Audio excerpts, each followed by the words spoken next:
Dungeons of Hinterberg is a dungeon crawler, of course, but the devs at Microbird Games have designed something so much more than that. It's a clever combination of intricate brain teasers, boss battles, and wild chase scenes, all interspliced with moments of peace, pals, and partying.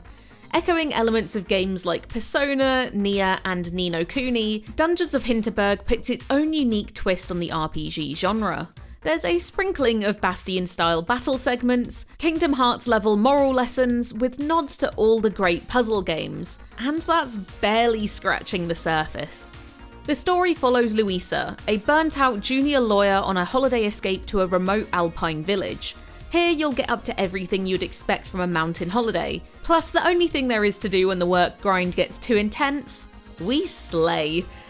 No, really, the entire village is a tourist hotspot built around clearing some 25 dungeons that suddenly manifested there one day. Slay your way through them and you'll be rewarded with a full spread of stamps in your journal, just like a Japanese stamp rally. The aim is to relax between each dungeon, but in your attempts to reclaim your childlike wonder and learn to switch off from the rat race, you'll learn there's more to this sleepy slaying town than the brochure lets on. Between intermittent earthquakes, ghoulish nighttime visits, and politicians acting strangely, there's a host of threads to follow. And outside of the many mysteries, there's plenty to get involved with on your trip. When you're not getting autographs from influencers, cozying up to chat about dungeon fashion around the fire pit, or sitting serenely beside a mountain lake, you're upgrading weapons and armour, blundering about on mine carts, and discovering new and ever more delightful ways to wield your newfound magic powers. Every morning, Louisa wakes up to breakfast at her hotel and decides which biome she'll tackle today. You pick a destination and time auto-advances as you're shuttled off to visit the forest for some treetop platforming, the mountaintop for some thrilling dexterity games, or the marsh for a spot of kayaking. Each of the game's biomes has its own distinct aesthetic, challenges, and encounters, with the dungeons helpfully separated into distinct tiers, numbered relative to your defense rating so you know how equipped you are to face them. Higher tier dungeons are inaccessible until the late game, which means you're forced to master certain mechanics before slipping straight into the difficult puzzles with no training. Some dungeons are hidden altogether, to be discovered as Hinterberg's secrets reveal themselves to you, including a dungeon quest that will, importantly, let you pet the dog. Before you enter any dungeons, you have to collect your duo of spells from the shrine, which can be used only in the biome in which they were obtained. It's a neat way to keep each area fresh, and prevents you feeling overwhelmed by too many potential spell combos. It might feel simplistic for anyone used to playing your average MMO, for example, but this magic is for more than just fighting. We're talking highly specialised spells that are integral to the puzzle-solving process. Since Louisa is unable to jump, I'm trying not to dock the score for this, you'll need to use your Whirlwind spell to whisk yourself up onto a high ledge.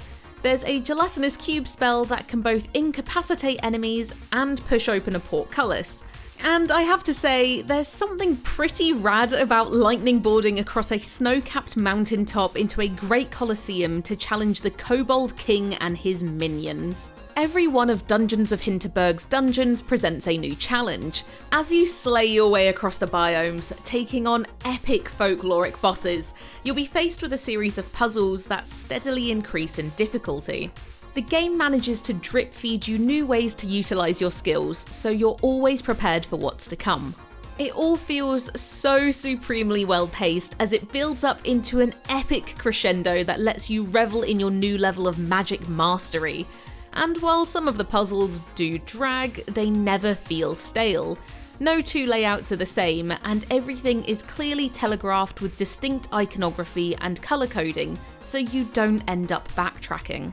I'm usually terrible at puzzle games, but the artful way the designers have laid out each dungeon, gently nudging me through the puzzles with a trail of glowing breadcrumbs, means I'm never far from spotting the next solution.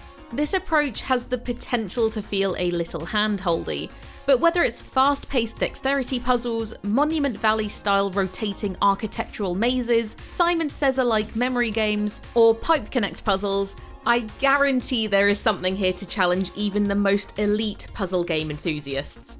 The orbs you collect don't just replenish your health and magic slots either. When offered to the right NPC, they go toward improving Louisa as a fighter. In battle, you'll collect monster parts to be exchanged for player enhancements with a group of dancing monster cosplayers. Other collectibles allow a local scientist to reduce the size of the defense/offense improving charms that you'll want to fit into the limited space on Louisa's backpack. Alongside your duo of spells, charm collection, potions, and gear, Louisa has slots for devastating special moves called attack conduits. While your spells are restricted to certain areas, everything else can be swapped around to better suit your fighting style. My main gripes when it comes to customization are that there aren't a great deal of attack conduits to choose from, and you can't see the size of your charms when buying new ones. Also, changes to your gear aren't reflected as cool fashion choices. But as much as I revel in being an RPG fashionista, at least it forces me to focus on my defense rating. One of the most fascinating ways to evolve Louisa is through her stats. There's a bit of a twist on the usual RPG attributes, which are replaced with more holiday-specific stats like relaxation, amusement, familiarity, and renown. These can be increased through spending the day out in the open air at Vista Points, which is a fantastic feature I think more games should lean into. It supports the theme of finding space to commune with yourself in nature, and gives you a chance to meditate between tense challenges and murder sprees. In the evenings, you can improve your stats by hanging with the locals and other slayers too.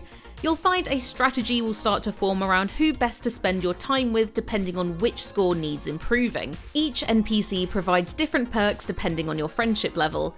Anything from a unique charm that directly translates certain stats into physical and magical attack power, to a health slot upgrade or extra charm slots. There's a very Kingdom Hearts-esque "the friends we made along the way" message underpinning everything, though without giving too much away, I wish my choice of friends made more difference when the endgame boss battle rolled around. And while the friendship mechanics offer a unique progression incentive, they do feel a little transactional. It makes what is otherwise a relatively progressive game feel a tad superficial, but perhaps that's part of the message. For some, it could undermine the overall message, though there's still a joy in getting to know each NPC as an individual. Every character feels like a living person with wants and needs, and their own story to tell. There's so much to love about Dungeons of Hinterberg, from the characters and their little foibles, to the fact that every step of a puzzle is either a perfect penny drop or a fascinating learning curve. The slow pace might be a slog for some, but it sets you up for some fantastic and fast-paced finales, where all those skills you've meticulously studied finally fall together for that rush of cerebral satisfaction that puzzle gamers crave. Since Dungeons of Hinterberg is such a mishmash of genres, it's not unreasonable to expect it to feel watered down in some instances, but the devs clearly know their stuff. They've managed to select elements from each genre that are both fun and work to support the game's overarching themes, and it's all tied together so seamlessly, with a clear and profound moral underlining everything.